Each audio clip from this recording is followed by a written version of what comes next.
When trying to fix Batwomen, you're going to have to compare it to other shows within a similar vein. So this video will defer to Daredevil and Arrow Season 1. So when the show starts, Kate's ex, Sophie, is kidnapped. I'll leave that part. I would change the villains or henchmen, but I would leave the part where Sophie gets kidnapped. I would leave it in the story mainly because it can be used to get Kate back to Gotham. So when Kate gets the call from Mary, instead of training with some random native, I would have her train with a band of mercenaries. That way it would fit a little bit more and give you a little bit more of a backstory for her. I would also have Ruby Rose actually train. Now this is a pet peeve of mine. I don't understand why we have our male actors damn well kill themselves in the gym for a role, but then have our female actresses just do some jazzercise and everybody's okay with this. Ruby Rose would have to actually train Krav Maga. It's a fairly simple system to pick up and at least look like she knew how to shoot a gun. Now when Kate chases down her leads, I would give her a real Batman villain.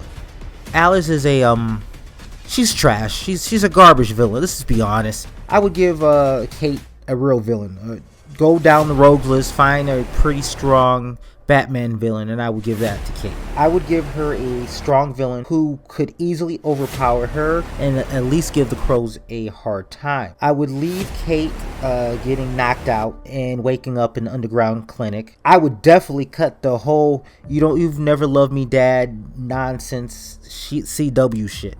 Next, I would leave in, even though I hated the dumb way she found the bat suit, just for the sake of time.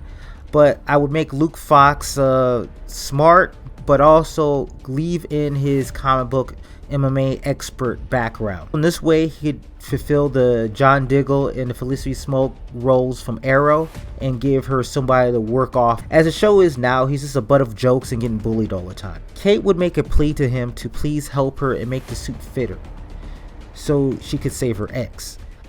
He would relent and do so. She would also make an added request that we wouldn't see to add something extra to the bat suit. Now, dressed as Batman, she would show up at the showdown. She would start to lose the fight, but she would whip out a pistol with a rubber bullet to injure the opponent. The opponent would flee, and then she would save Sophie that way. I would get rid of the whole Alice storyline. Instead, I would give Kate taking over the mantle, the honor Batman type of legacy thing, because that would be a hell of a lot better than whatever they gave her, which just it doesn't fit. Once again, this is just an idea. Even with the best idea, if the writing is so bad it makes you want to walk off a cliff, it doesn't really matter. Alright, well, thanks for listening. I'm happy that you guys went this far. If you did like this video, please hit the like, subscribe to the channel, and leave comments. Let me know if you like this type of content or anything like that. This is Maynerocket blasting off.